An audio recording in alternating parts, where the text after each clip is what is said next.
दोस्तों, क्या आपने कभी किसी घटना या जानकारी को अपने दिमाग में इस तरह से याद किया है जो वास्तव में वैसी नहीं थी? उदाहरण के लिए, क्या आपको लगता है कि जादूगर शाकालाका बूम बूम में संजू का पेंसिल हर चीज को हकीकत में बदल देती थी, लेकिन असल में ऐसा नहीं था?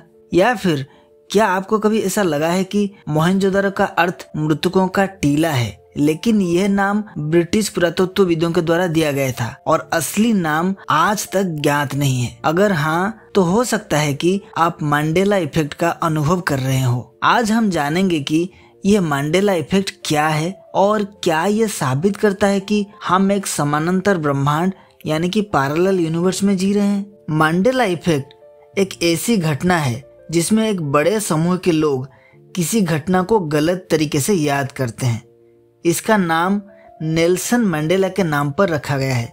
2010 में लोगों का मानना था कि नेल्सन मंडेला की मौत 1980 के दशक में जेल में हुई थी, लेकिन सच्चाई यह है कि वे 2013 तक जीवित थे। यह घटना इस बात को इंगित करती है कि हमारी यादें कभी कभी भ्रमित हो सकती है या शायद समानांतर ब्रह्मांड की झलक हो सकती है। अब चलिए कुछ उदाहरण देखते हैं। दोस्तों, क्या आपको विक्रम और बेताल की कहानियां याद हैं? कई लोग दावा करते हैं कि विक्रम ने बेताल से आखिरी बार सवाल पूछा था, लेकिन सच्चाई में कहानी बेताल के एक सवाल के साथ खत्म होती है। दूसरा उदाहरण है राज कपूर की फिल्म मेरा नाम जोकर। कई लोगों को लगता है कि इस फिल्म ने पहले ही शो में सुपरहिट कमाई की थी, लेकिन असल में ये फिल्म रिलीज होने पर फ्लॉप हुई थी। इसकी लोकप्रियता बाद में बढ़ी थी। तीसरा उदाहरण है पार्ले जी का लोगो। क्या आपको याद है कि पार्ले जी बिस्किट के पैकेट पर एक बच्चा हमेशा से वैसा ही दिखता था, लेकिन कुछ लोग दावा करते हैं कि पहले उसका चेहरा थोड़ा अलग था, जबकि कंपनी का कहना है कि लोगो कभी बदला ही नहीं गया।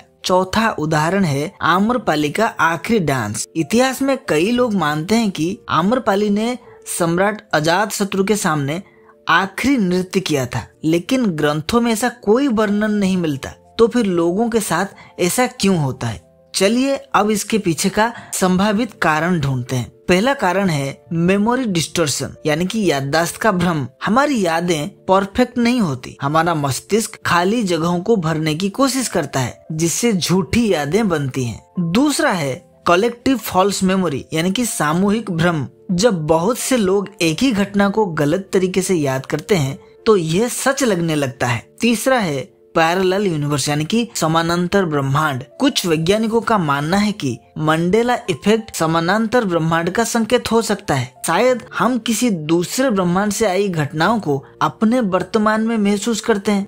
अब देखते हैं क्या समानांतर ब्रह्मांड वाकई में संभव है। दोस्तों, क्वांटम फिजिक्स के अनुसार पैरेलल यूनिवर्स का विचार असंभव नहीं है। मल्टीवर्स थ्योरी बताती है कि हर पॉसिबिलिटी के लिए एक नया ब्रह्मांड बनता है। उदाहरण के लिए, अगर महाभारत में श्री कृष्ण ने अर्जुन को गीता का उपदेश नहीं दिया होता तो क्या होता? क्या होता अगर 1947 में भारत का पार्टीशन नहीं हुआ होता? शायद पैरेलल यूनिवर्सों में इन विकल्पों की कहानियां चल रही हो। अंत में मंडेला इफेक्ट एक रहस्यमय घटना है जो हमें ये सोचने पर मजबूर करती है कि क्या हम केवल अपने ही ब्रह्मांड में हैं या फिर कई पैरेलल यूनिवर्सेस हमारे आसपास मौजूद हैं। तो अगली बार जब आप किसी घटना को अलग तरीके से याद करें तो सोचें, यह आपकी याददाश्त का खेल है या समानांतर ब्रह्मांड का संकेत? आपका क्या मानना है? क्या हम वाकई पैरेलल यूनिवर्स में जी रहे हैं?